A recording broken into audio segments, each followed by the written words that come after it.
It was Grandpa who came up with the idea of a harness.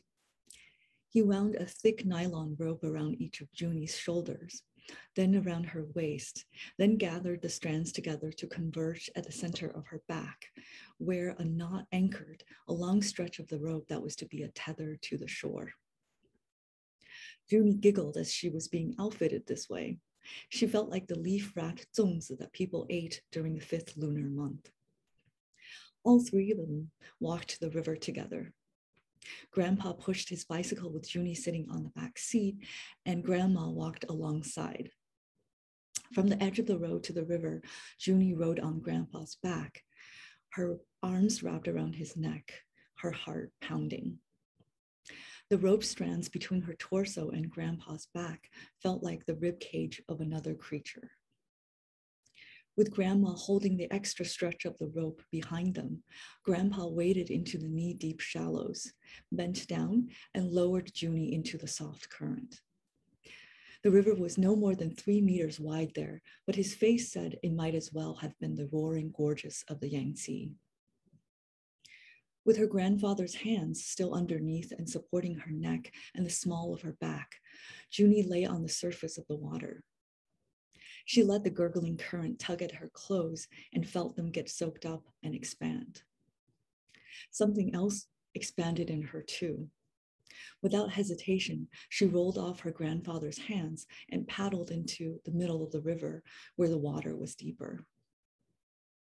She had dreamt about this, of course, but nothing had prepared her for the actuality of buoyancy, for the lightness with no known analog on Earth. In the unobstructed liquidness around her, while other children might have cried out in alarm with nothing to hold on to, she felt an invitation to unfold her limbs. She laughed out loud, almost in spite of herself. Then she began to swing her thighs backward and forward, as if using them for the first time. "I'm floating," Junie shouted to her grandparents as she stared at the sky, even though she knew perfectly well they were both looking at her.